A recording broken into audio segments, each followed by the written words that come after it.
Você sabia que temos uma biblioteca inteira à nossa disposição?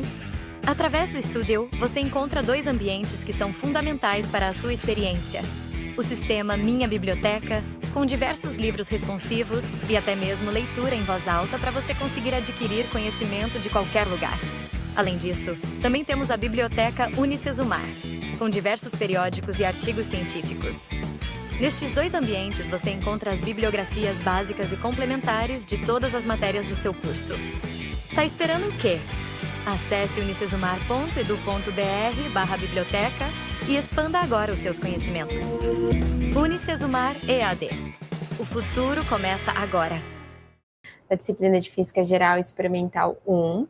E hoje nós vamos falar sobre o tema da estática e hidrostática. Então, ao longo do nosso curso, nós vimos um pouquinho sobre as forças, nós estudamos o que era a parte da cinemática, nós vimos um pouquinho da dinâmica, estudamos um pouquinho de energia, trabalho, conservação da energia mecânica, e hoje nós vamos dar estudo a 2 momentos muito importantes do estudo da mecânica, né, que é a parte da estática, que é o equilíbrio dos corpos, e nós vamos ver um pouquinho da hidrostática, né? Então é importante que vocês mandem as dúvidas, caso algum conteúdo não esteja muito claro.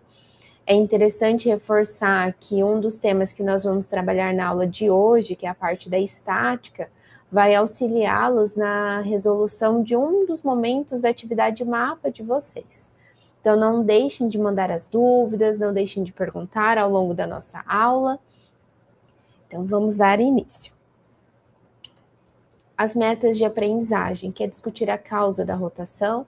Então, para que nós sejamos capazes de entender o equilíbrio dos corpos, nós precisamos também entender o que é a rotação, o que gera a rotação, o que provoca a rotação em um corpo, né?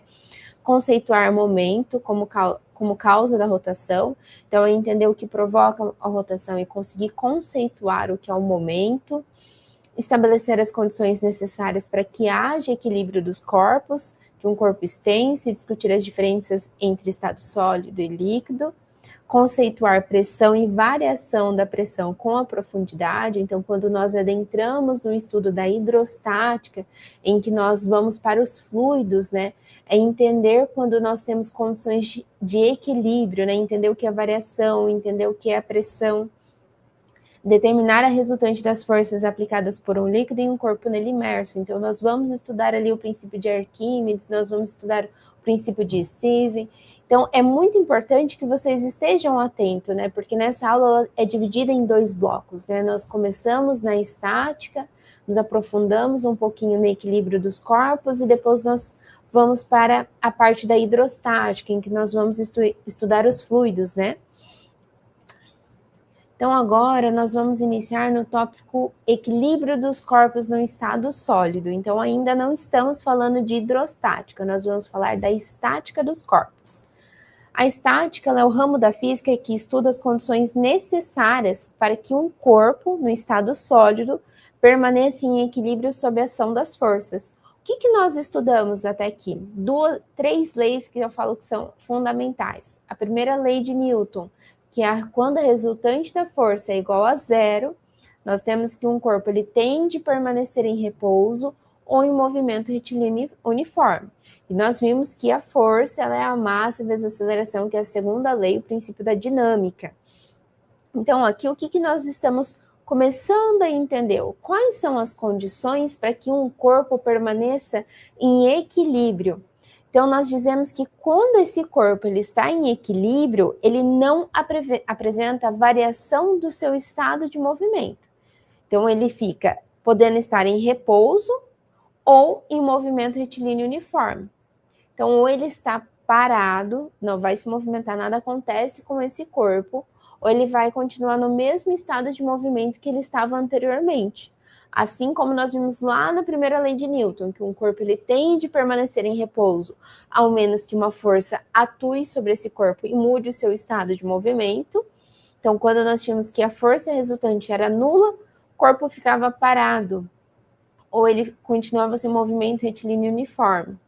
Então, significa que se ele está parado, ele continua parado, e se ele estava movimentando, continuava movimentando, mas sem alterações no seu estado de movimento. E aqui, quando nós estamos falando do equilíbrio dos corpos, nós estamos falando de um corpo que ou ele vai permanecer em repouso, ou ele permanece no movimento retilíneo uniforme. E aqui nós vamos entender as condições para que esse corpo permaneça em repouso, para que ele permaneça em equilíbrio, seja em contínuo movimento ou seja um corpo parado. Então, a estática, ela trata de modo geral as situações de equilíbrio, sendo que na maioria dos casos estudados, os corpos vão encontrar-se em estado de repouso. Então, uma condição que nós podemos atrelar e que nós vimos lá na primeira lei de Newton é que para que esse corpo permaneça em equilíbrio é que a resultante das forças. Então, quando eu pegar todas as forças que atuam sobre aquele corpo, a sua resultante ela precisa ser nula. Então, se eu somar todas as forças que estão atuando no corpo, a condição para que ele permaneça em repouso, em estática, em equilíbrio, é que a força resultante seja nula, que ela não seja diferente de zero. Então, essa primeira condição, ela está me dizendo o quê? Deixa eu mudar a cor da caneta.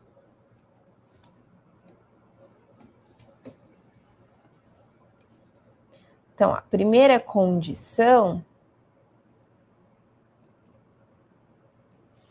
é que se eu somar todas as forças que atuam sobre aquele meu corpo, a soma de todas essas forças vai ser igual a zero. Nada irá acontecer. Esse corpo ele vai permanecer em repouso ou em equilíbrio. Então, se eu somo a força-peso com a força normal, se nós tivéssemos força de tração, esse corpo permanece em repouso. Ele não vai ter movimento, ele vai estar em equilíbrio. No entanto, só essa condição, ela não é suficiente, pois depende do ponto de aplicação dessas forças. Então, agora, a gente não vai pensar apenas que a somatória das forças que atuam sobre aquele corpo precisam ser nulas. Nós vamos começar a pensar também em corpos que podem estar em rotação. Então, para que eu tenha um corpo em uma condição de equilíbrio, além do meu corpo ter que a soma das forças que atuam sobre ele seja nula, eu também preciso que esse corpo não tenha a tendência de adquirir movimento de rotação. E aí, quando nós falamos de um movimento de rotação, isso ele não depende apenas da intensidade da força que eu estou aplicando sobre aquele corpo, mas depende da direção e do ponto em que essas forças estão sendo aplicadas.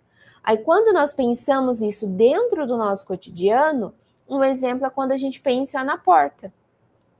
A porta, ela também tem a tendência de entrar em rotação. É claro que ela não vai fazer 360 graus, mas a porta ela também tem a tendência à rotação. Então, quando nós abrimos ou fechamos a porta, nós aplicamos uma força. E essa força, ela gera a tendência dessa porta abrir ou fechar, a tendência à rotação. Então, isso é um exemplo de uma situação em que nós temos ali o equilíbrio pensando ali na rotação dos corpos. Então, quando a gente fala disso, nós estamos pensando no torque, no momento de uma força, né? Então, quando nós falamos do torque, além de eu pensar na intensidade da força que eu estou aplicando, eu preciso também pensar no momento dessa força. Então, aonde que eu aplico essa força? Então, um exemplo disso é nós pensarmos aqui nessa caneta. Essa caneta, ela está parada, está em repouso. Vamos supor que eu não estou aplicando nenhuma força. Mas se eu aplico uma força aqui, o que eu gero? Uma tendência da minha caneta começar a entrar em rotação, certo?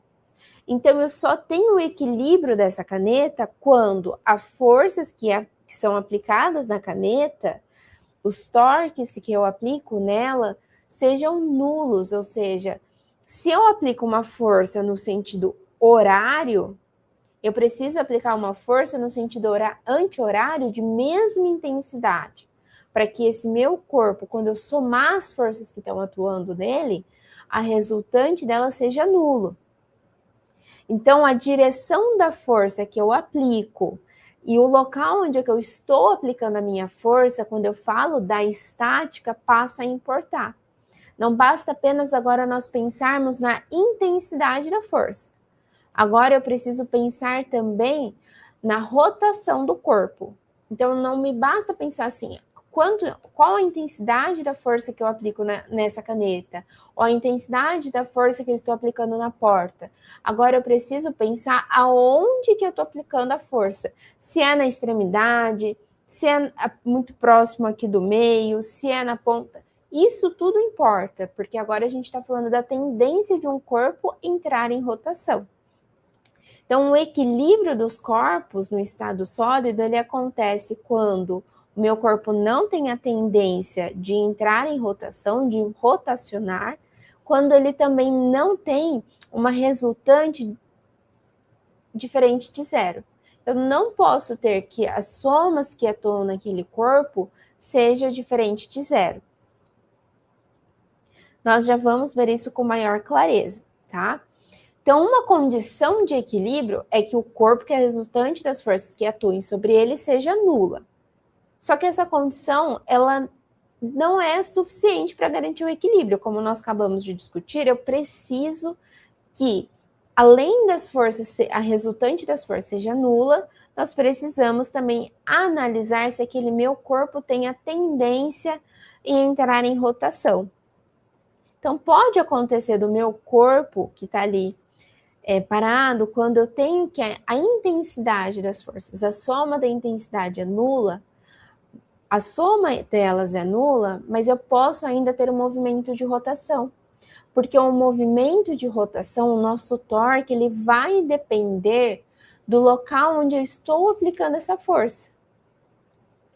Tá? Então, para que esse corpo ele esteja em equilíbrio, eu tenho que a tendência da rotação, ela deve ser considerada zero. Eu preciso que a somatória dos torques que estão atuando naquele meu corpo seja nula. Nós já vamos ver isso com mais atenção no nosso simulador, para ficar um pouquinho mais claro para vocês. Então, quando nós estamos falando do momento de uma força, eu estou falando de uma força que ela é aplicada em um ponto desse meu corpo. Imagine aqui, ó, quando eu estou aplicando uma força aqui para gerar a rotação da nossa chave. Então, ela pode provocar a rotação em torno de um ponto ou de um eixo. Isso é o que eu chamo de momento de uma força. É quando nós analisamos a tendência daquela força aplicada a gerar rotação, a provocar rotação de um corpo. Então, o momento de uma força, ele depende tanto da intensidade da força e da distância entre o ponto considerado e a linha de ação da força. E aqui que é o nosso cuidado, né? Porque nós precisamos entender aonde está o braço e aonde está o nosso ponto fixo, o nosso pivô, né, que é o local onde que vai gerar a rotação, e aonde nós estamos aplicando a nossa força. Isso tudo aqui para nós vai importar. Então, por exemplo, eu não sei se eu consegui... Aqui, ó. Isso aqui, ó, que ele está chamando de L...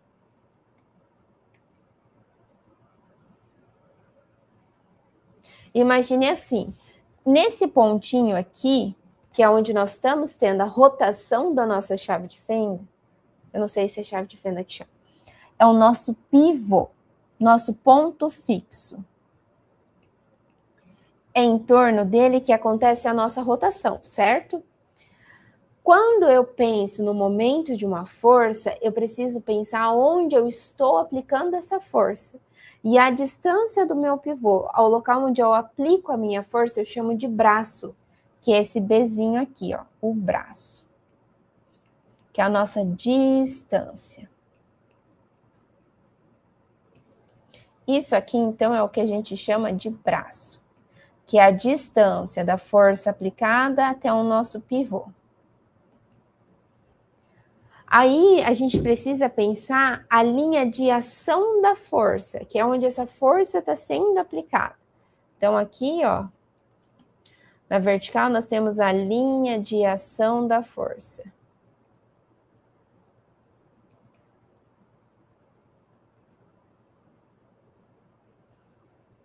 Certo? Então, o momento de uma força, ele vai depender do local onde eu aplico a força. Então, para vocês pensarem nisso, imagine a porta. A porta tem as dobradiças, certo? A dobradiça, pensa que ela é o nosso ponto fixo. É em torno dela que acontece o movimento de abrir e fechar a porta, o nosso movimento de rotação.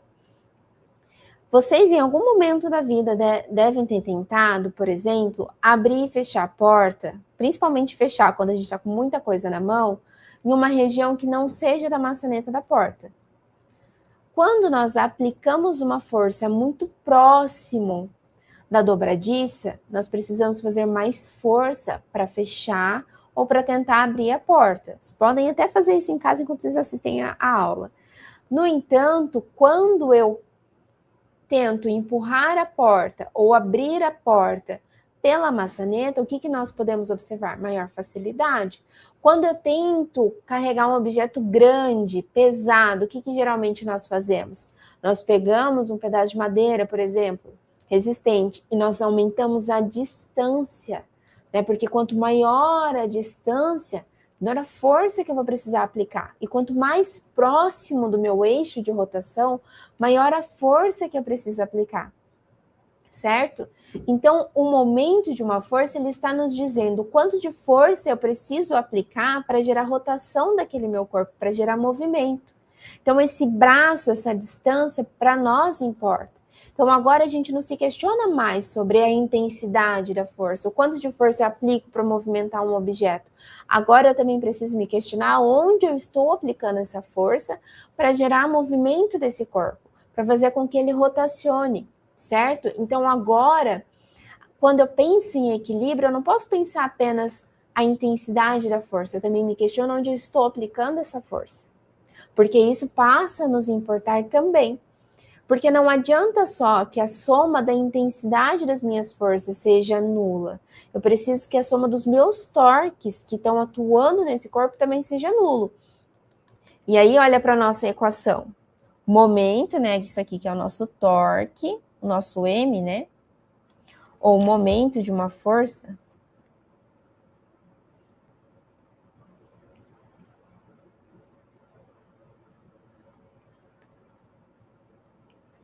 Ele vai ser igual, então, a força vezes ali, que eu tampei a bolinha sem querer, a nossa multiplicação, vezes o braço, que é a distância entre o local que eu estou aplicando a força e o pivô, o nosso ponto fixo, o local em que eu tenho a rotação do meu corpo, certo? Então, observem que o meu torque, ele passa a depender do quê? Do local em que eu aplico essa força.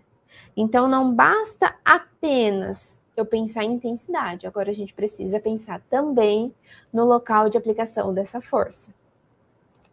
E aí, pessoal, aqui, ó, eu trouxe uma imagem que eu acho que fica muito mais fácil de conseguir visualizar. Então, o eixo de rotação é o local onde nós temos que o nosso corpo, ele vai rotacionar. A linha onde eu tenho o nosso pivô que gera rotação.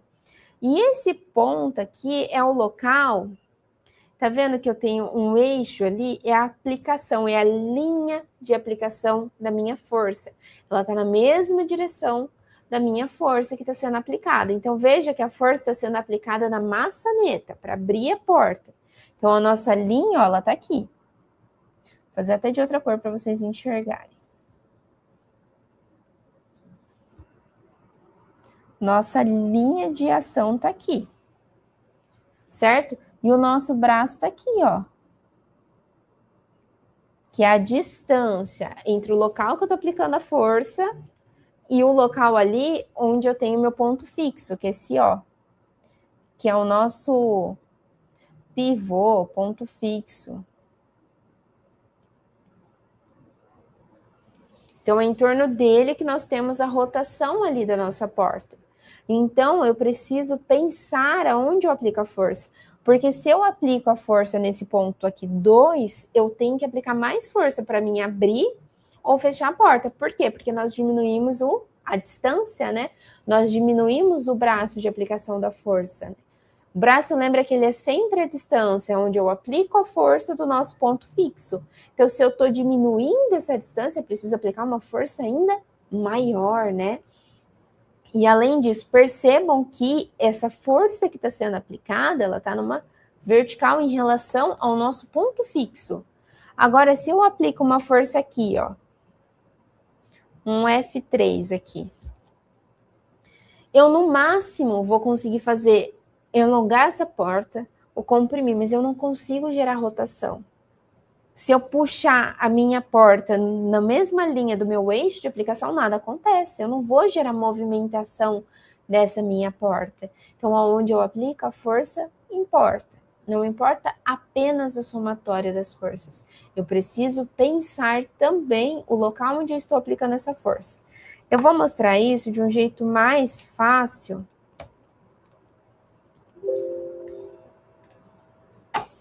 Que é nós olharmos aqui para o simulador. Então, aqui no simulador, ó, eu vou reiniciar para a gente pensar. Vou colocar a régua aqui para nós pensarmos. Então, a partir do momento que eu aplico uma força, eu posso gerar uma rotação, certo? Então, ó, aqui eu estou provocando uma força, gerando uma rotação no sentido anti-horário. Então, aqui vai me importar onde eu estou aplicando essa força, certo? Para a gente pensar na rotação desse corpo, por exemplo.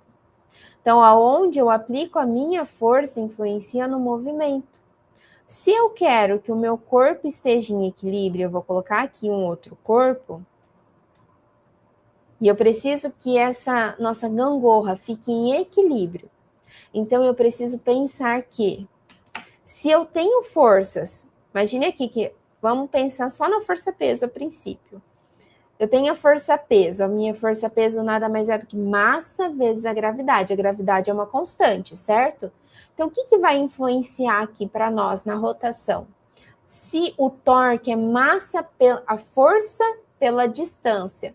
Se a minha força, ela é a força-peso, que é massa vezes a gravidade é uma constante, então a minha massa, ela sendo diferente, a gente vai considerar uma massa de 5 quilos e uma massa de 10 quilos, então se eu quero que esse corpo permaneça em equilíbrio, eu preciso que, além da intensidade das minhas forças serem nulas, eu preciso também que ao local onde eu estou aplicando essa força seja menor, para que esse corpo aqui esteja em equilíbrio. Porque como eu tenho um corpo com maior massa, minha força-peso é maior. Então, se eu quero que ele esteja em equilíbrio, então a minha distância precisa ser menor. Porque, olha, se eu colocar um peso maior, o que vai acontecer? Eu vou rotacionar no sentido horário. Conforme eu vou diminuindo a distância, o que vai acontecendo? Ó? Aqui eu quase tenho equilíbrio. E aqui, ó, a gente já consegue fazer com que o nosso corpo esteja em equilíbrio. Então, vejamos aqui. Eu tenho massas diferentes, uma de 5 e uma de 10. Então, eu tenho intensidade de forças diferentes atuando aqui no meu corpo. Mas eu pensei em o quê? O que a gente está pensando? A gente está falando de um corpo que tem a tendência em entrar em rotação. Então, além da intensidade das forças elas se anularem, né, precisa ser zero, eu também preciso que os torques desse corpo sejam nulos. Então, a distância vai importar para mim. Então, imagine agora, eu vou aplicar a mesma força. Ó, eu tenho um bloquinho aqui de 5 quilogramas. Mesma força peso, mas aqui o que vai me importar? Se eu tenho a mesma massa, mesma força peso, porque ambos têm 5 quilogramas, a distância novamente. Se eu aplicar aqui em 1,75, eu gero rotação, ele não vai entrar em equilíbrio. Eu preciso que o local onde estou aplicando a força seja o mesmo. Aí eu tenho que as forças, os meus torques, vão ser nulos. Aí sim eu consigo fazer com que esse meu corpo entre em equilíbrio. Deixa eu ver se tem alguma pergunta. A princípio não. Então, pessoal, não deixem de perguntar. Surgiu dúvida, mandem lá no chat, tá? Então, aqui, quando nós pensamos nisso, o professor Victor vai enviar para vocês o link do simulador. Usem o simulador, tem até um joguinho aqui para vocês fazerem, para pensar no equilíbrio dos corpos, aí vocês tentem ir fazendo e aumentando o nível de dificuldade. Acredito que seja importante para vocês pensarem nisso. Mas aqui o meu objetivo era que vocês entendessem que, Se eu quero que um corpo esteja em equilíbrio, nós precisamos pensar no equilíbrio tanto em relação à tendência desse corpo de entrar em rotação, como eu também preciso pensar na distância. Toda vez que eu penso em rotação, eu preciso pensar na distância, no local onde eu estou aplicando essa força. Isso vai me importar. Quando a gente fala de momento de uma força, o famoso torque, o local onde eu aplico a força me importa, não apenas intensidade. Certo?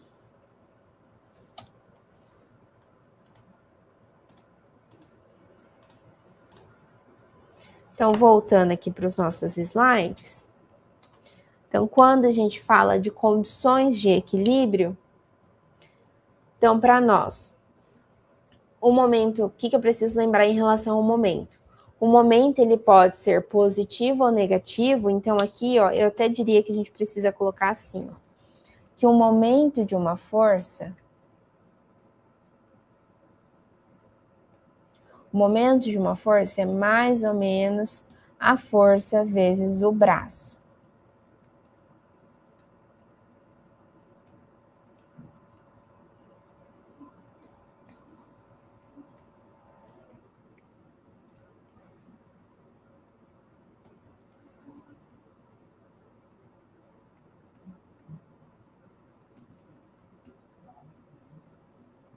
A força.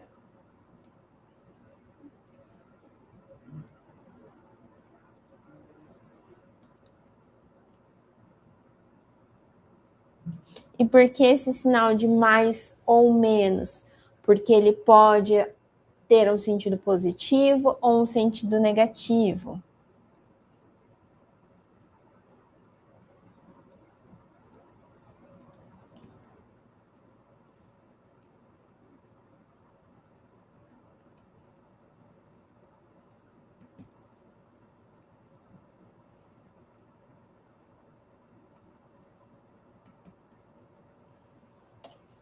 Então, ele pode ter um sentido positivo ou negativo de acordo com o sentido de rotação que ele tende a produzir.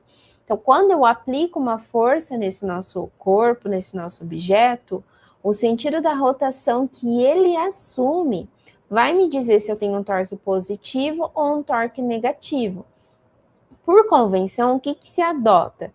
Que todas as vezes que nós temos a rotação no sentido anti-horário, o movimento é positivo. E todas as vezes que eu tenho uma rotação no sentido horário, o movimento ele é negativo. Então, assim, se eu tenho aqui, ó, sentido horário, negativo. Sentido anti-horário, sinal é positivo, tá? Então, se eu sigo o sentido do ponteiro do relógio, assume sinal negativo. Então, se eu aplico uma força, essa força ela está indo no sentido do ponteiro do relógio, gerando movimento no sentido do ponteiro do relógio, o torque vai ser negativo. O momento de uma força é negativo. Se eu tenho que o nosso corpo ele está tendo a tendência a se movimentar no sentido anti-horário, aí nesse caso nós vamos dizer que o nosso torque é positivo. Por isso que eu coloquei o sinal de mais e menos, tá? Então, se eu tenho movimento no sentido anti-horário, aqui, ó, nós vamos ter positivo. No sentido horário, nosso sinal é negativo. Por isso desse mais e menos aqui.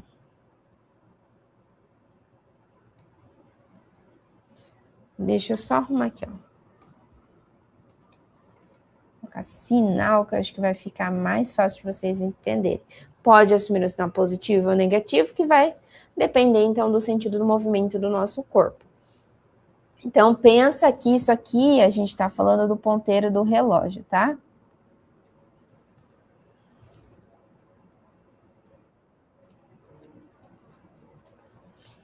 Não é meu forte, pessoal, mas se vocês entenderem é o que realmente me importa, tá? Então, a gente tem que pensar ali no sentido que esse...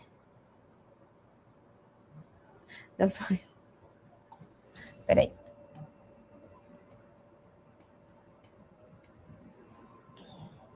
Agora sim. Sentido anti-horário e sentido horário. Obrigada, Victor, pelo comentário. Pessoal, então eu tenho que cuidar com o sentido que o meu corpo está assumindo. Então, todas as vezes que eu tenho o sentido do ponteiro do relógio negativo, todas as vezes que ele está no sentido contrário do ponteiro do relógio, sinal positivo, tá? Então, eu tenho que pensar muito no sentido horário e anti-horário, principalmente quando eu quero pensar se a somatória dos torques vão ser nulas ou não. Então, se eu tenho, por exemplo, ali, uma força sendo aplicada numa extremidade de um corpo extenso, nós não vamos... pergunta do Alexandre. Professora, então é neste capítulo que a gente estuda o sistema de alavanca. Na verdade, o sistema de alavanca, ele tá de forma indireta no conteúdo de vocês, tá, Alexandre? Lá no livro de vocês não vão encontrar nem alavanca, nem centro de massa, nem centro de gravidade, tá? Vocês só vão encontrar as condições de equilíbrio de uma forma bem breve, o que é o momento de uma força, tá bom? Mas ele segue o mesmo princípio da alavanca, então vai depender muito da distância de aplicação da força que vocês estão exercendo sobre um corpo. Tá? Então, isso importa. Quando a gente fala do momento de uma força, da tendência de um corpo de entrar em rotação, o que importa para nós é a distância, é o local onde eu estou aplicando a força. Não basta apenas nós analisarmos a intensidade. Nós precisamos pensar também na distância em que eu estou aplicando essa força. E aí, é nesse tipo de compreensão aqui das condições de equilíbrio de um corpo extenso que vocês conseguem lá no mapa fazer a atividade da balança. Lembra que tem lá no mapa uma atividade que vocês precisam pesar uns objetos na balança e determinar a massa desse corpo? Vocês vão usar essas condições aqui de equilíbrio, um momento de uma força, para conseguir, lá no exercício do mapa, conseguir determinar a massa de uma balança. Então, a massa da balança não, a massa do objeto que vocês estão colocando no prato da balança. Então, para nós, quando nós falamos de condições de equilíbrio de um corpo, para nós importa muito saber a força, que força que está atuando nesse corpo, né? Porque nós já estudamos as forças tanto as forças de campo quanto as forças de contato. Então, que tipo de força de contato está atuando nesse corpo? Se eu tenho um corpo extenso, um corpo pontual, lembra que o corpo extenso é aquele que as suas dimensões me importam. Quando eu falo de um corpo pontual, é que as suas dimensões não me importam, não influenciam no movimento desse corpo. Então, aqui nas condições de equilíbrio, o que nós precisamos lembrar? Que as somatórias dos torques precisa ser nula e que o meu corpo, a somatória da intensidade das forças que atuam nele também precisa ser nula. Ah, prof, mas por que somente a intensidade não é suficiente? Porque dependendo do local onde eu aplico essa força, eu posso gerar torque, posso gerar a tendência desse corpo rotacionar. Então, não basta só a gente pensar no local e na distância. Também preciso pensar no sentido em que esse torque está sendo aplicado.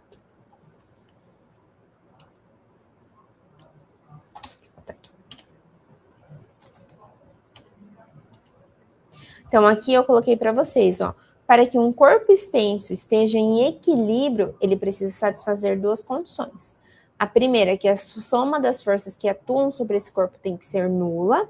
E, além disso, que a soma dos momentos das forças em relação a qualquer ponto também precisa ser nula, tá? Não pode ser diferente de zero, precisa ser nula. E aí, essas duas condições são aquelas que permitem que o meu corpo ele não entre em um movimento de translação, em que eu consiga colocar ele em qualquer região do espaço, ou que eu interfira no seu movimento, um movimento de rotação, que é ele rotacionar ali, tá? Então, a gente atendendo essas duas condições, eu consigo, então, que o nosso corpo esteja em equilíbrio. Por isso é importante que vocês analisem as forças que atuam sobre esse corpo. Certo? Alguma dúvida até aqui, pessoal? E aqui, ó, vou até anotar uma coisa que eu acho que é importante. Então, aqui, ó.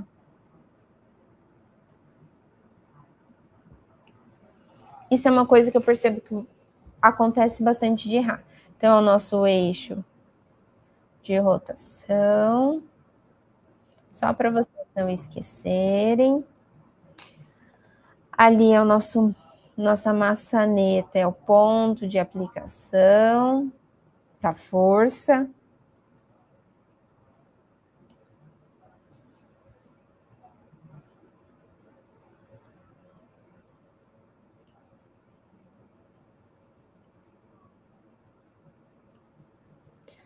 A nossa linha de ação.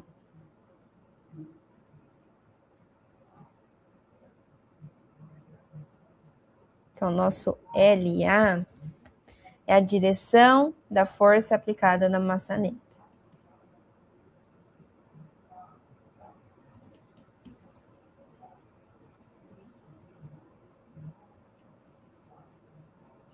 Logo mais eu vou fazer um exercício muito semelhante ao do mapa para vocês, tá?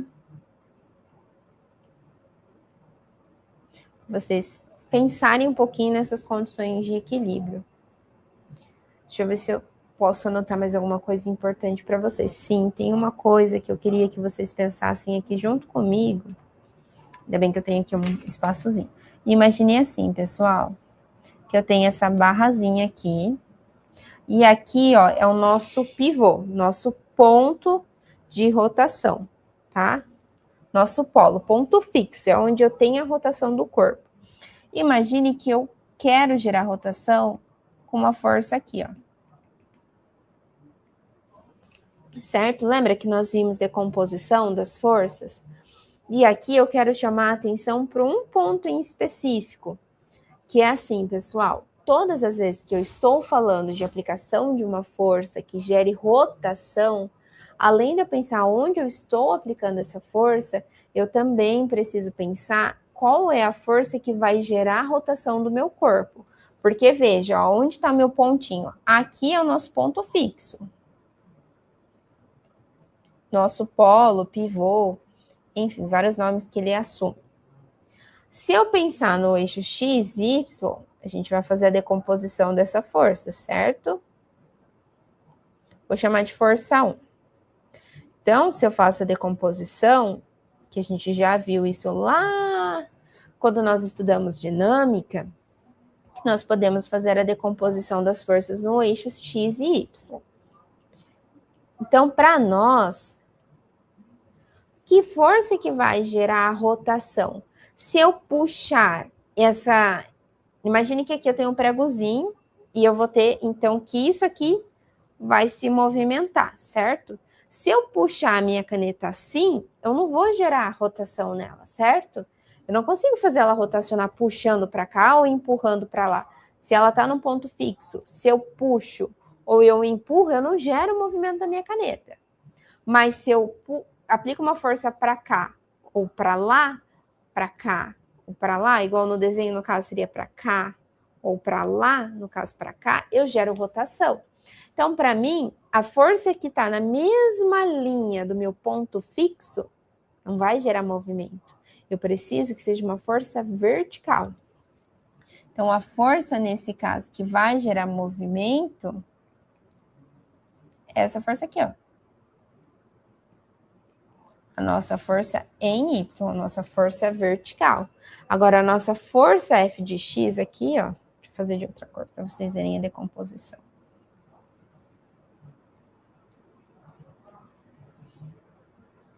Agora, a nossa força F de X, se você puxar a porta ou empurrar a porta na mesma linha da dobradiça, eu não vou conseguir gerar movimento, né? Eu vou fazer com que... Obrigada, Victor, mais uma vez. Eu não vou conseguir gerar movimento, certo? Então, eu não consigo gerar movimento. Eu preciso que a força seja na vertical. Então, se vocês pegarem lá uma porta, imagine que essa é a nossa porta. Se eu puxo a porta, eu não gero rotação. Se eu empurro a porta, também não gero rotação. Eu aplico uma força na vertical. Eu faço isso aqui, certo? Então, eu puxo para cá, eu puxo para lá. Agora, se a minha força está no mesmo local que está a minha dobradiça, na mesma direção, na horizontal, eu não consigo gerar movimento. Então, nós precisamos pensar ali... De novo, pessoal, deixa eu só arrumar aqui. Quando a Pro se empolga, gente, acontece isso, tá? Eu gosto muito desse conteúdo. Então, arrumando os eixos ali, tá? Então, quando nós pensamos... Obrigada, Victor. Quando nós pensamos ali na força sendo aplicada, eu preciso pensar no local de aplicação. E a força que geralmente gera rotação é a força vertical. A força que está na mesma direção do nosso ponto fixo não vai gerar rotação do corpo, tá, pessoal? Eu só queria chamar atenção para isso aqui. Então, quando vocês forem analisar as forças que atuam sobre o corpo, tentar entender o momento de uma força, analisem as forças, analisem onde está o ponto fixo, analisem aonde está a força que está sendo aplicada. Deixa eu só arrumar um slide aqui, ó, que também estava... Tá aqui, ó, contrário. Anti-horário e horário. Agora tá certo.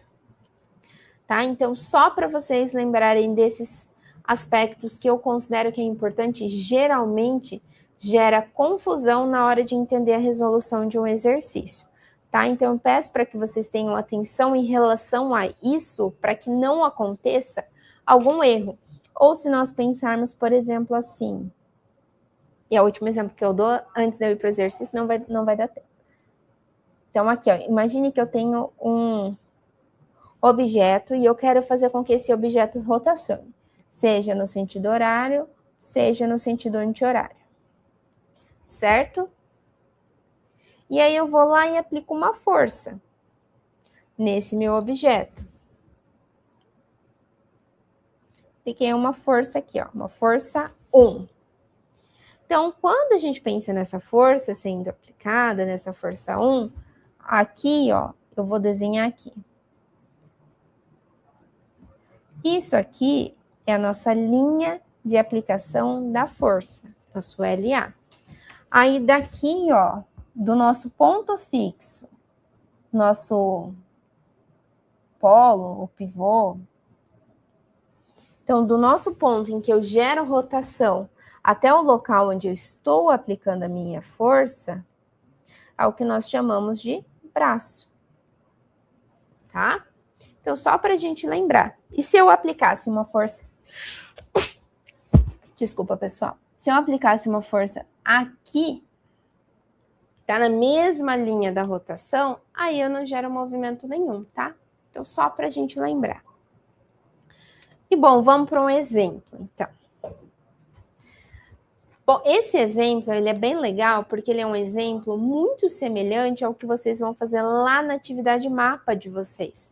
Então, prestem atenção, se surgir dúvida, perguntem. Eu vou fazer a leitura, lembra? A primeira leitura a gente entende o que o exercício quer. Segunda leitura, nós vamos fazer a coleta dos dados, tá bom? Então, prestem muita atenção, vejam como eu faço, porque é muito semelhante ao que vocês vão fazer. Tanto que lá no mapa, a primeira etapa é uma balança como essas que vocês vão manipular para fazer a coleta dos dados e para vocês conseguirem determinar a massa do nosso objeto.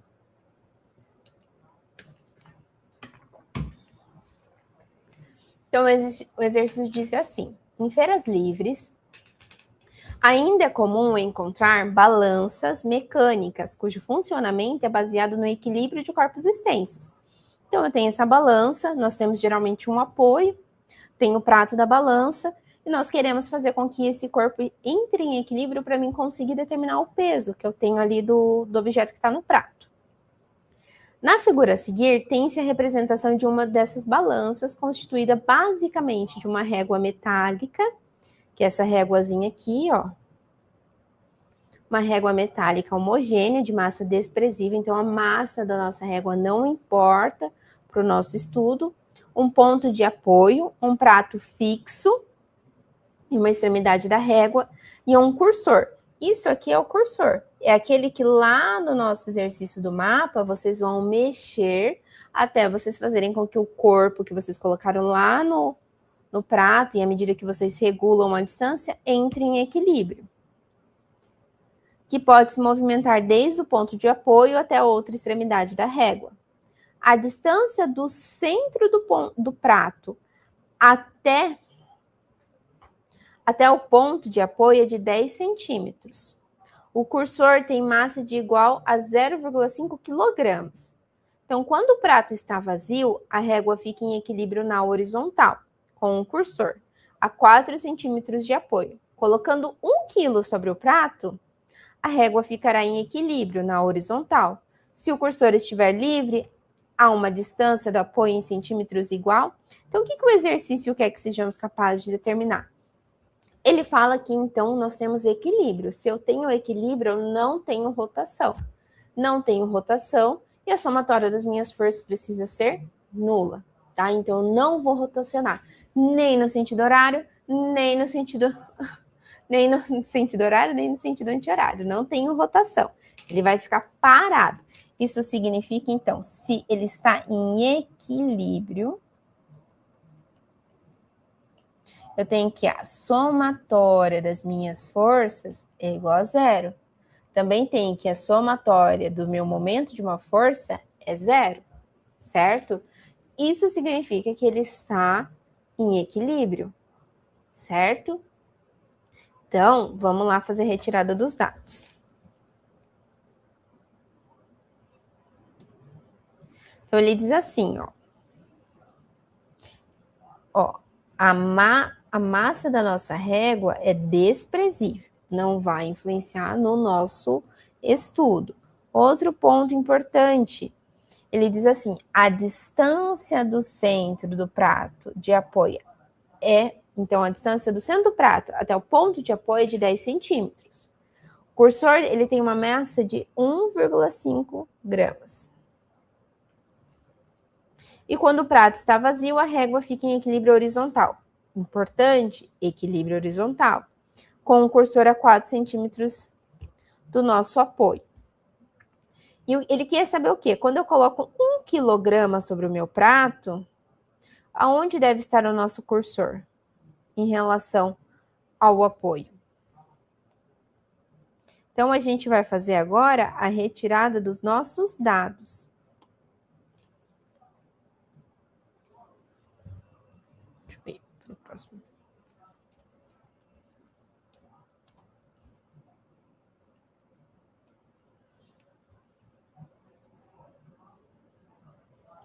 Então, a primeira coisa que nós temos, que a massa da nossa régua é desprezível. Vou colocar aqui no cantinho para ter espaço.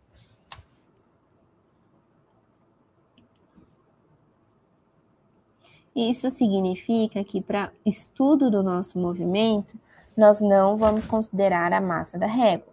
Então, o que eu vou pensar na situação do prato vazio?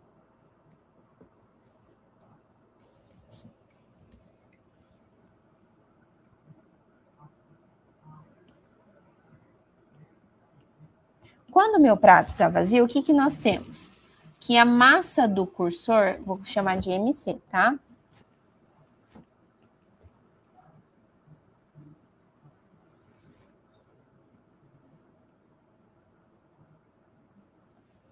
Isso aqui, ó, nosso cursor. Então, a massa do nosso cursor, ela vale 0,5 quilogramas. Outra informação importante, a nossa distância do prato ao apoio, vou chamar de DA, tá? Ela vai ser igual a 4 centímetros. E eu tenho que a distância do centro do prato ao objeto de apoio também 10 centímetros. Então, quando o nosso objeto está parado, o cursor, quando o meu prato não tem nada, o cursor está 4 centímetros do objeto de apoio, o nosso prato está 10 centímetros do objeto de apoio, certo? Até que tudo bem, né? Então, o que eu vou analisar? O equilíbrio. O que nós temos que é a condição de equilíbrio? Que a somatória dos meus torques os meus momentos seja igual a zero. Então, o que isso significa? Que o torque do meu prato tem que ser igual ao torque do meu cursor, certo? E ali o que vai nos importar para saber o movimento do corpo? Vai nos importar aqui, nesse momento, a força-peso, né? Então, o que nos importa aqui é a força-peso, aquela que pode gerar rotação do nosso corpo. Quem que é o nosso torque? O momento é força vezes o braço. O braço é essa distância aqui, ó. Braço do prato e braço do cursor, certo? Então, aqui eu vou fazer, então, massa do prato vezes gravidade vezes o braço do prato, que é a distância do prato até o objeto de apoio, igual a massa do cursor vezes gravidade vezes o braço do cursor, que é a distância do cursor até o nosso objeto de apoio. A gravidade é a mesma dos dois lados. Então, se eu quiser isolar algum dos termos, eu posso cortar a gravidade. Então, eu já vou cancelar a gravidade aqui. Então, a massa do prato vezes o braço do prato é igual a massa do cursor vezes o braço do cursor. Por que a gente está fazendo isso? Porque eu preciso saber a massa do prato antes de eu pensar na situação quando eu coloco lá aquele 1 quilo, né? Porque daí sim eu consigo saber a distância do nosso cursor. Então, a massa do prato é aquilo que eu quero saber, que eu não tenho. Eu sei a distância, que é 10. E aqui eu sei que é 0,5 vezes 4. Pessoal, a mesa tá travando um pouquinhozinho, tá? Então, vai ficar 10 MP igual a 2. Aí, o que eu quero saber? A massa do prato. Então, aquilo que multiplica a massa do prato passa para o outro lado dividindo.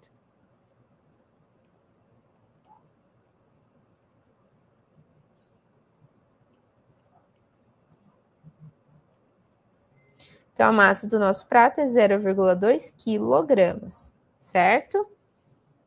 Agora, já sei a massa do meu prato. Agora, eu vou analisar qual é a massa total quando eu vou lá e coloco um objeto de 1 quilograma. Certo? Então, aqui que eu tenho 1 quilograma no prato.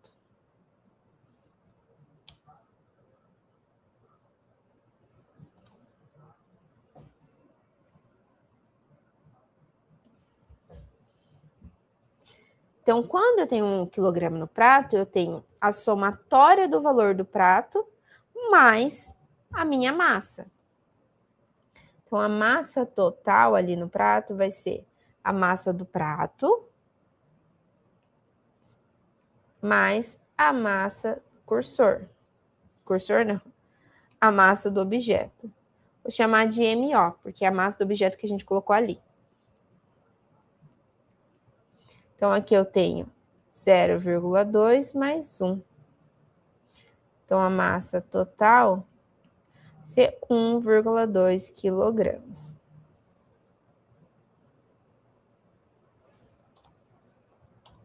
Nossa, pessoal, aqui voltou. Agora, nós vamos de novo para a condição de equilíbrio, porque ele fala que qual vai ser a distância do cursor para que a gente ainda continue tendo a condição de equilíbrio, né? Então, eu tenho que o torque do meu prato tem que ser o torque igual ao torque do meu cursor. Então, a mesma coisa que eu fiz aqui, eu vou fazer aqui.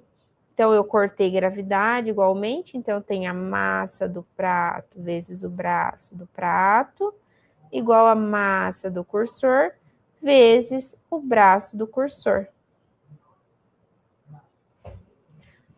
É a mesma coisa aqui, tá, pessoal?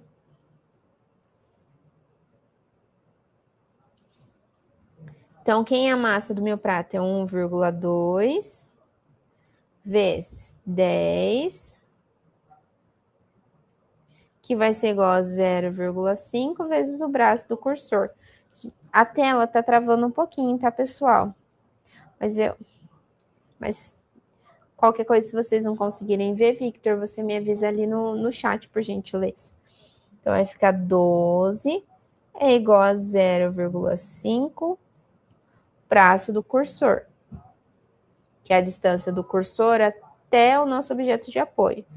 Então, o nosso BC é 12 dividido por 0,5. Então, o nosso braço do cursor vai ser igual a 24 centímetros. Esse exercício é o exercício do livro, tá, pessoal? Como na última aula vocês pediram a resolução de exercício do livro, eu fiz uma aqui do livro, tá bom? Prof, qual que é a diferença entre esse e o do mapa? Do mapa vocês encontram a massa, aqui eu encontrei a distância, tá? Então, aqui eu já tinha massa, precisava achar a distância do meu cursor. Lá vocês têm a distância do cursor e precisam achar a massa do objeto que vocês colocaram lá no prato, tá bom? Então, pessoal, esse é o nosso exercício. Então, o que nós utilizamos para conseguir resolver? Condições de equilíbrio. Nós consideramos que o nosso prato estava em equilíbrio, então ele não está rotacionando e a somatória das minhas forças é nula. Os torques é nulo. Então, se o meu torque é nulo, eu consigo igualar a equação e achar o valor ali da minha massa, tá bom? E é muito semelhante ao que vocês vão fazer ali no de vocês. Vocês vão agora lá, vocês vão medir lá no mapa a distância e chegar na massa. Aqui eu tinha a massa e achei a distância, certo? Então, vou dar continuidade, pessoal.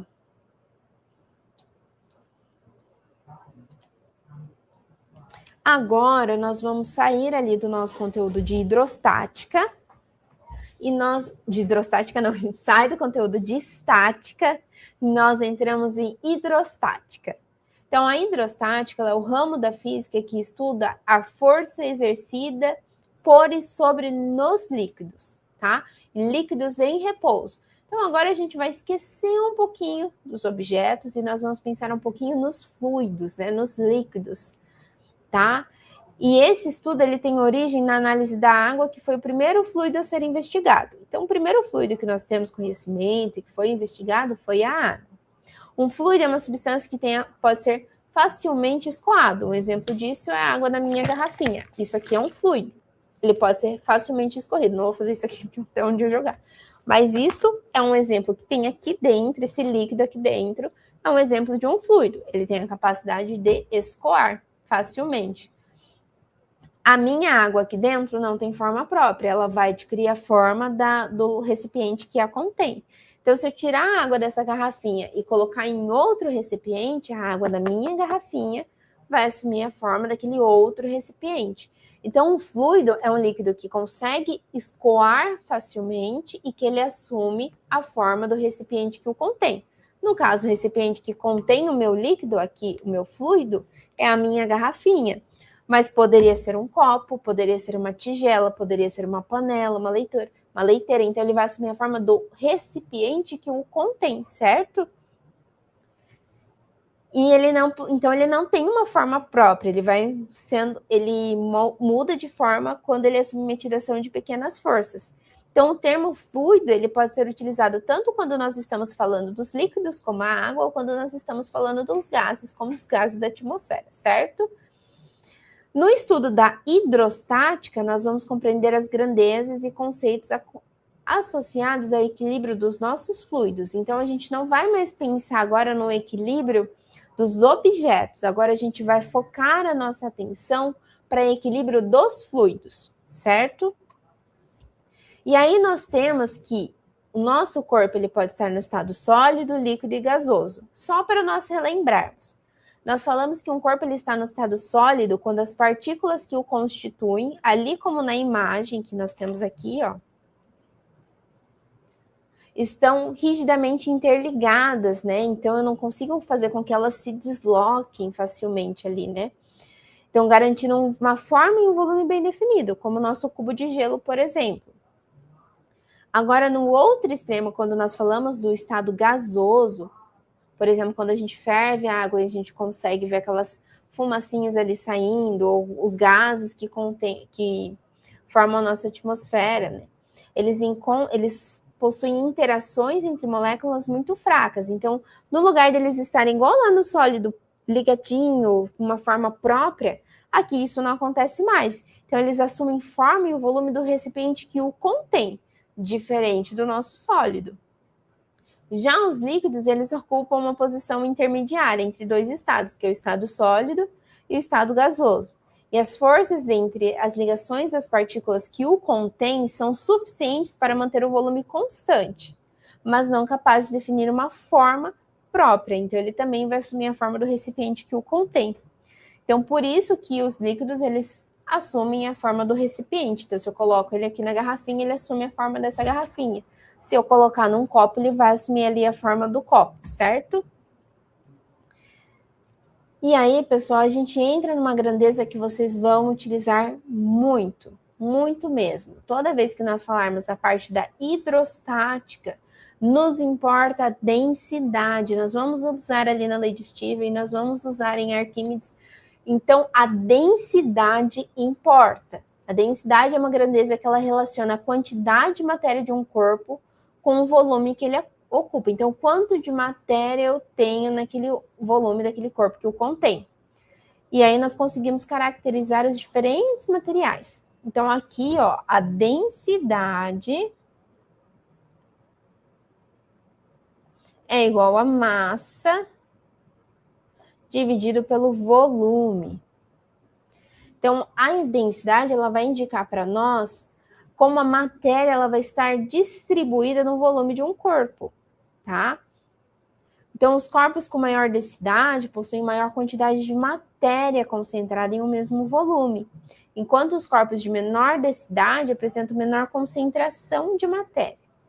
Então, no estudo da hidrostática, a densidade é uma grandeza fundamental, pessoal. Nós vamos utilizá-la muito, mas muito mesmo. A densidade, para nós, é extremamente importante no estudo dos fluidos. E ela está relacionada às interações entre os líquidos, os gases, os corpos imersos. Então, nós vamos utilizar ela em diferentes estudos dos nossos sistemas.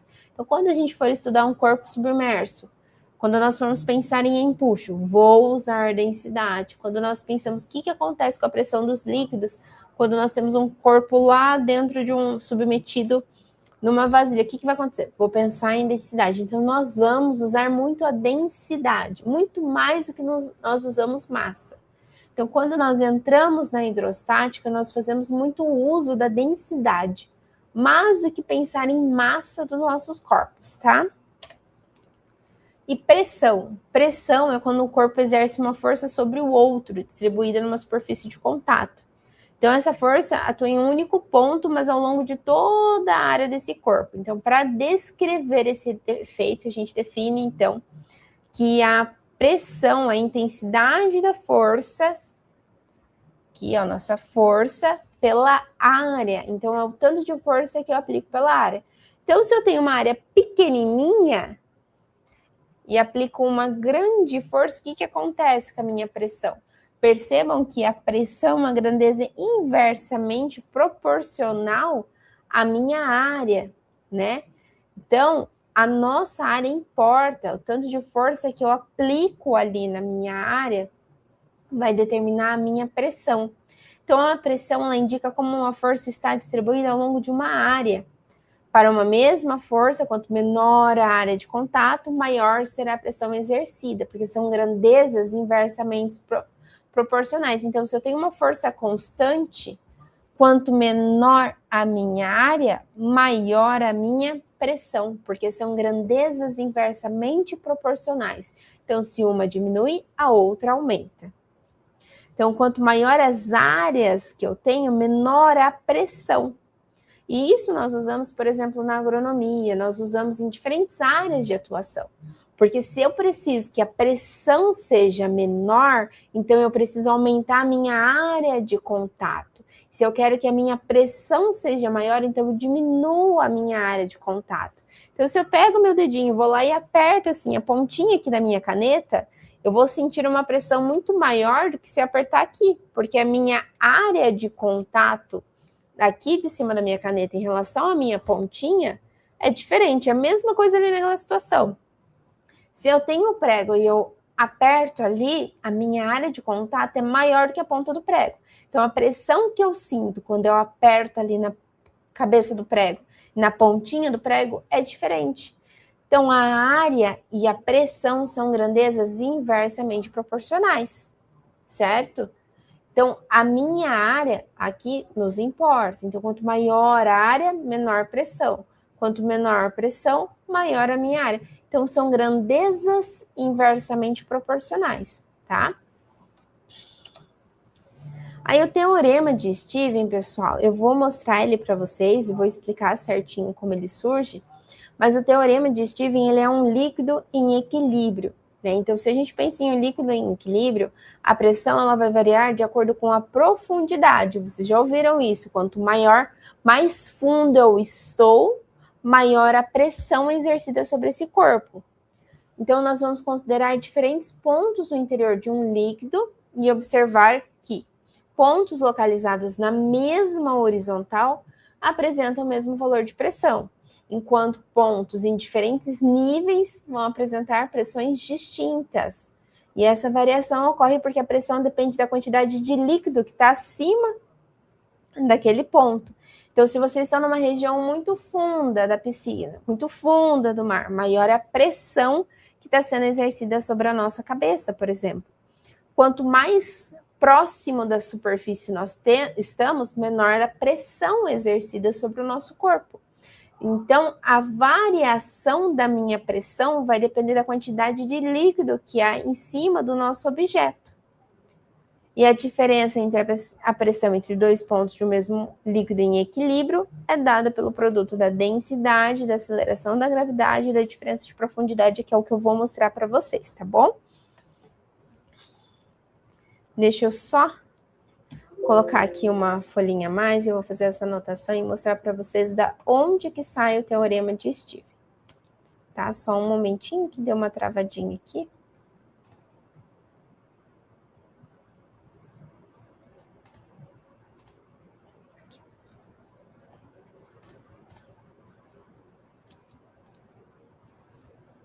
Só um minuto, pessoal. Aqui.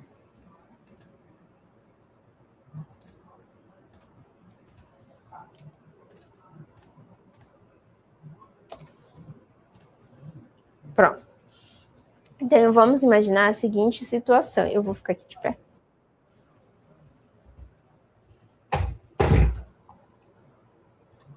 Pessoal, uma dúvida que surgiu sobre o exercício da balança, eu vou voltar nele rapidinho, tá bom? A Thaís perguntou assim, uma dúvida sobre o exercício. O BC, dado pelo exercício, não é de 4 centímetros, porque precisamos calcular. Então, eu vou voltar aqui para a gente olhar. Thaís, vamos lá. Eu vou apagar o desenho só para a gente entender o que acontece. Imagine que nós temos duas situações de equilíbrio, tá bom? Acho que não está apagando.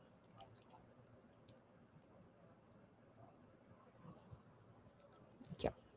Tenho duas situações de equilíbrio. Na primeira situação, o que nós temos?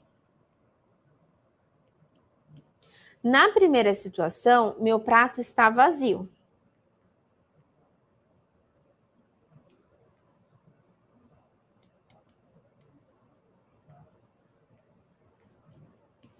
Então, Thaís, lá na primeira situação, nós estamos com o nosso prato vazio. Então, o que nós temos? Quando o prato está vazio, o meu prato está a 10 centímetros da distância de apoio e o meu cursor está a 4 centímetros. Por que que isso acontece? Quando nós temos uma balança igual essa aqui, essas balanças mecânicas, que nós que deixamos o corpo em equilíbrio, o que eu vou fazer com esse cursor? Eu vou movimentar ele ao longo da régua, com o objetivo de encontrar em qual distância eu vou fazer com que o meu prato e o meu cursor entrem em equilíbrio. Então, aqui, o que ele observou? Que quando o prato estava vazio, o cursor, que pode se movimentar ao longo da régua, ele fica a distância de 4 centímetros. E aí, nós temos que o corpo fica em equilíbrio, certo? Mas, quando ele foi lá na segunda situação, e aqui, ó, segunda situação. Na segunda situação, meu prato não tá mais vazio. Então, isso aqui não vale mais. os meus 4 centímetros não vale mais. Porque agora, ó, quando o meu prato tinha uma massa de 0,2 quilogramas, ó, a massa que a gente calculou lá na primeira, lá no exercício, ela tem 0,2 quilogramas. Então, para uma massa de 0,2 quilogramas, o meu cursor fica a 4 centímetros, certo? Só que daí, quando eu vou lá e acrescento 1 quilo, eu tenho que a massa do meu prato mudou. E essa massa passa a ser de 1,2 quilogramas. Então, meu cursor não está mais em equilíbrio. É como se eu fizesse isso aqui, ó. Esse movimento, eu tenho um prato aqui na minha mão. Coloquei um objeto aqui. O que vai acontecer? Ele vai fazer isso aqui. Então, o que eu preciso fazer para que a minha balança não fique assim? Eu preciso ir lá e movimentar o cursor. Eu vou aumentar a distância, o nosso braço do cursor. Então, eu vou aumentar a distância que o meu cursor está do apoio para conseguir fazer que agora ele entre em equilíbrio com um prato que está ali com uma massa de 1,2 quilogramas. Então, o que a gente fez? Quando aqui é a situação 1, na primeira situação, o que eu descobri? A massa desse prato, quando o meu prato é vazio. Na situação 2, agora a gente tem uma massa de 1,2 gramas. E aí, se eu colocar o meu cursor ali em 0,4, já não resolve. Eu preciso aumentar a distância para que ele volte a estar em equilíbrio. Então, imagine assim. Tenho ali a minha mão vazia. Imagine que eu sou a balança. Minha mão está vazia. E aqui é a minha régua. Esse meu braço aqui direito é a minha régua. E o meu braço esquerdo é a balança. Aqui ele está vazio. Então, o meu cursor, se eu colocar ele aqui, suficiente. Fica parado. Só que eu vou lá e adiciono uma massa. O que vai acontecer? A balança faz isso aqui. Aí, o meu cursor, eu preciso deslocar ele ao longo do braço para fazer com que ele volte para o estado de equilíbrio. Eu consigo fazer isso no FET. Peraí.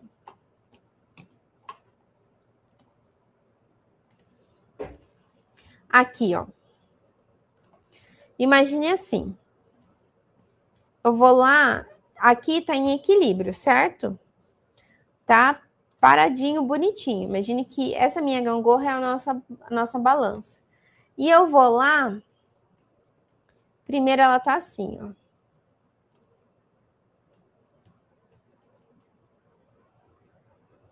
Em equilíbrio. Imagine que esse outro extintor de 5 quilos é o nosso cursor, certo?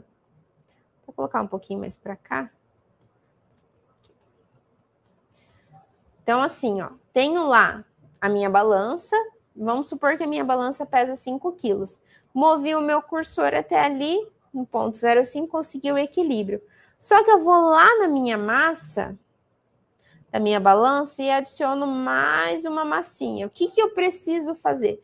Movimentar o meu cursor para que a minha balança volte a ficar em equilíbrio. Porque se eu deixar ali em 0,5, o que vai acontecer? Imagine que o extintor é o cursor. A minha balança vai rotacionar, mas não é o que eu quero. Eu preciso que ela esteja em equilíbrio para achar a minha massa. Então, eu vou aumentar a distância em relação ao nosso apoio, que é onde a minha régua aqui, ó, tá penduradinha. Bem esse pontinho aqui, ó. Aqui é o nosso ponto de rotação. E esse aqui é o nosso cursor. E isso aqui é a minha balança. Então, o que acontece? Eu adicionei mais massa. Então, não consigo mais deixar o cursor em 0,5. Eu preciso aumentar a distância para compensar essa força. Porque quem que era o nosso torque? Era força, quase caí. Força vezes o braço da distância entre aplica força e do nosso polo, do nosso ponto fixo. Então, essa distância daqui até aqui é o nosso polo, nosso braço. Então, se a minha força aumenta a força-peso, eu preciso aumentar a distância para fazer com que ele entre em equilíbrio de novo.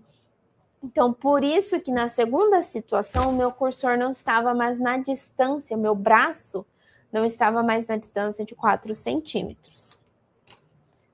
Foi isso que aconteceu, tá, Thaís? Espero ter conseguido responder. Por isso que nós precisamos calcular, porque eu aumentei a massa da minha balança, então vou lá e desloco meu cursor para conseguir fazer com que ele esteja em equilíbrio novamente. E é o que vocês vão fazer lá no mapa. Lá no mapa, vocês vão ter a balança e vocês vão colocar o pezinho. Aí vocês vão movimentar o cursor para fazer com que ele entre em equilíbrio. Então, ó, aqui, ó, quando eu tinha a minha massa lá, minha balança vazia, o meu cursor 0,5.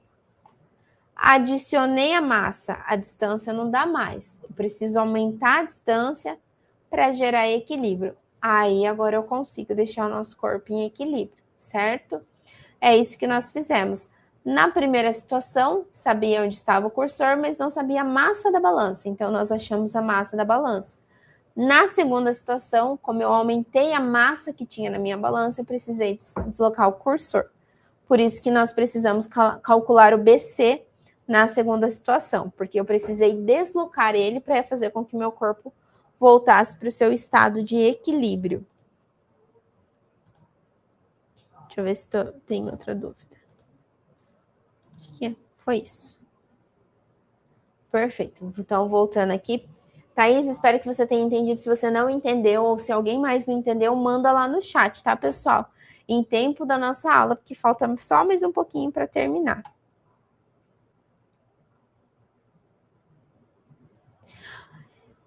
Pergunta do Cami. Mas nesse caso, o braço influencia em relação ao peso? Sim. Por quê, pessoal? Porque o nosso torque aqui, ó. Porque o nosso torque é massa vezes o braço. O braço é a distância do cursor. A distância... Deixa eu fazer aqui um desenho melhorzinho. Imagine isso aqui, ó. Aqui é o prato da balança.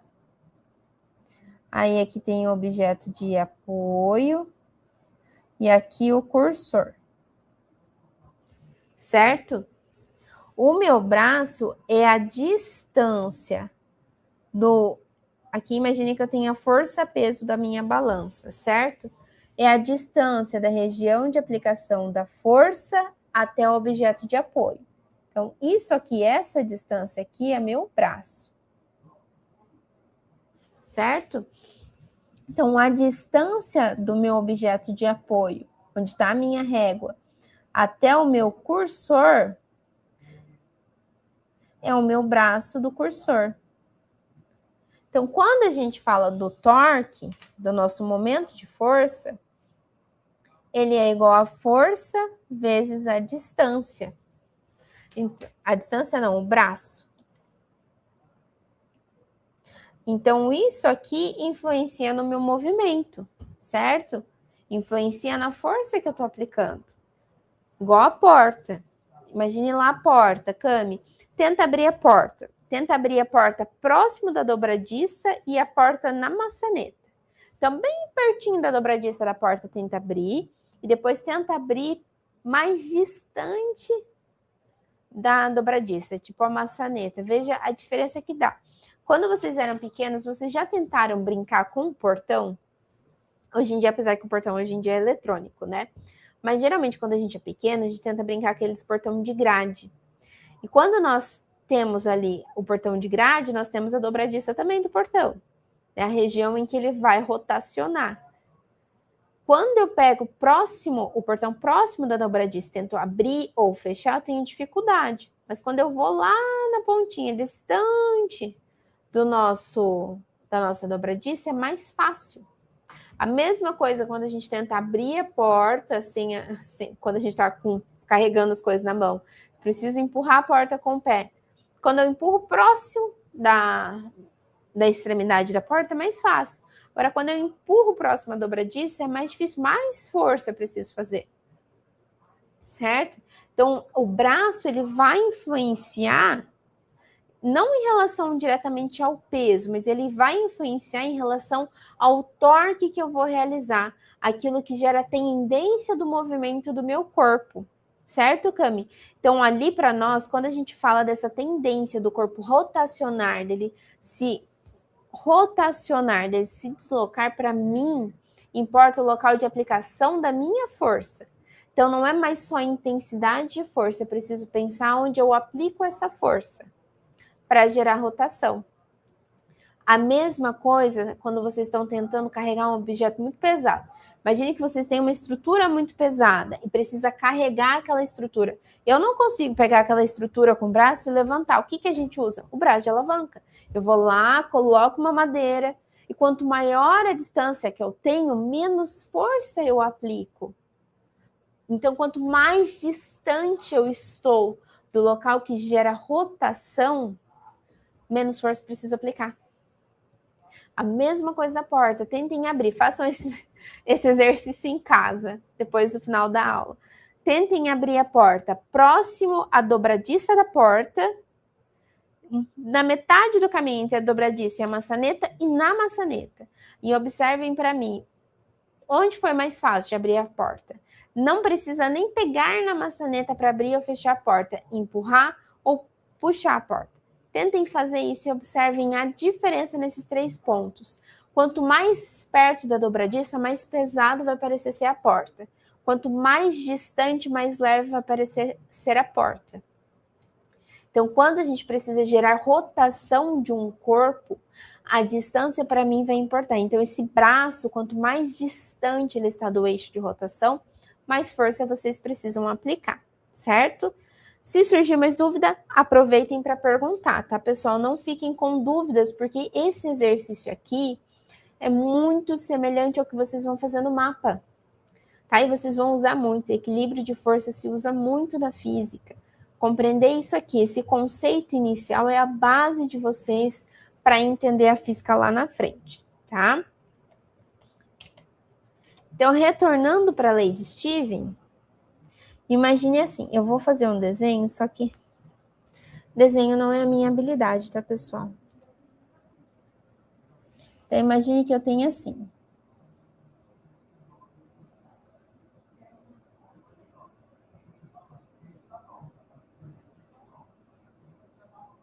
Tem um recipiente com líquido, certo?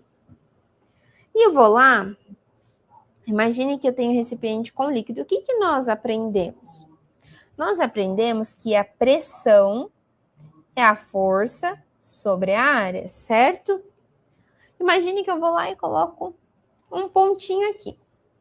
E eu quero analisar a pressão que está sendo exercida ali nesse pontinho. O que eu sei a princípio? Que aqui eu tenho uma força-peso atuando sobre ele, certo? Então, aqui eu tenho que a pressão é igual a força-peso sobre a área. Quem que é a nossa força-peso? É massa vezes a gravidade dividido pela área.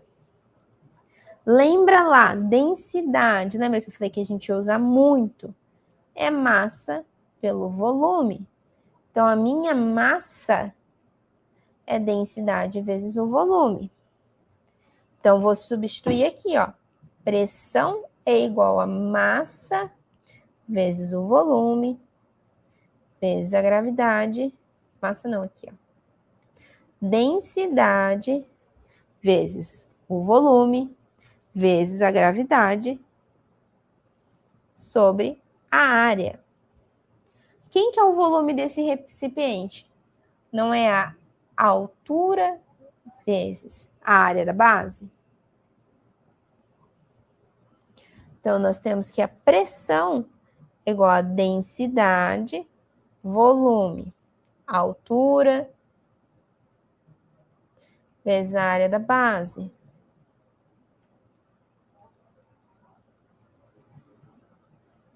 Corto a área com área. Então, a pressão que esse líquido vai exercer sobre esse pontinho aqui, ó, pontinho 1, vai ser a densidade, a altura vezes a gravidade. Então, quanto maior a altura que esse objeto está, mais fundo ele está Pensa assim na altura em relação à profundidade. Então, quanto mais fundo esse objeto está, maior a pressão que esse líquido vai exercer sobre esse objeto. Não é assim quando nós estamos nadando? Quanto mais fundo nós vamos em relação à piscina ou em relação ao mar, maior a pressão está sendo exercida sobre o nosso corpo. Por quê? Porque a pressão que o líquido exerce sobre nós depende da profundidade. Então, imagine que nós estamos ali numa piscina. A densidade é a mesma para qualquer ponto da piscina, não é? Porque a gente está ali na água. A densidade vai ser a mesma porque a gente só tem água ali na piscina. Pensa assim. Então, qualquer pessoa que esteja na piscina, claro que vai depender da altura, imagina uma piscina bem funda. Então, qualquer pessoa que esteja nessa piscina, que vai influenciar, se a gente tem a mesma densidade, o que influencia para nós a altura? A profundidade. Então, quanto mais funda a pessoa está, maior a pressão que aquele líquido exerce sobre o corpo dessa pessoa. O que esse teorema também nos mostra? Ele mostra que se nós temos ali... Imagina, eu vou fazer de novo o desenho. Se nós temos dois objetos, objeto 2 e objeto 1, ambos estão na mesma altura. H1, H2. Então, a altura em 1 é igual à altura em 2. O que o teorema nos diz? Se eles estão imersos no mesmo líquido, na mesma altura, ou seja, na mesma linha horizontal, a pressão do líquido que atua no corpo 1 é igual à pressão do líquido que atua no corpo 2. Tá? É isso que o teorema nos traz, ele nos mostra a pressão que o líquido exerce sobre nós quando nós temos um corpo imerso, seja nós um objeto. E aí nós conseguir estabelecer uma relação com a profundidade desse corpo. Então, quanto mais profundo esse objeto está, esse corpo está, maior a pressão que o líquido vai exercer sobre nós. Um exemplo disso é quando nós mergulhamos. Então, quanto mais fundo nós vamos, maior a pressão que o líquido está sendo exercido sobre aquele corpo. Porque a pressão que o líquido exerce depende da altura, da profundidade que esse corpo está. Certo? Pessoal, então, nós terminamos a aula aqui. Eu vou gravar uma aula extra sobre o conteúdo um exercício do Teorema de Stevens. E aí eu também falo do princípio de Arquímedes, tá? Mas não deixem de assistir as nossas aulas extras. Essa semana ainda vai ser postado para vocês o nosso Let's Talk, então é importante que vocês mandem as dúvidas do mapa. Olhem a resolução desse exercício, pessoal, tem no livro, a Pro fez para vocês, muito semelhante ao exercício que vai ser resolvido por vocês lá no mapa. Vocês vão mexer nesse cursor da balança lá para conseguir deixar em equilíbrio e achar a massa do objeto. Olhem para esse exercício que vai dar uma luz para vocês de como que vocês vão fazer lá no mapa de vocês. Olhem os nossos vídeos extras, não deixem de perguntar as dúvidas que vocês têm em relação ao nosso mapa. Daí, em breve, o professor Victor, na quarta-feira, às 19 horas, vai postar para vocês o Let's Talk, para vocês verem, tirarem as dúvidas em relação à atividade mapa.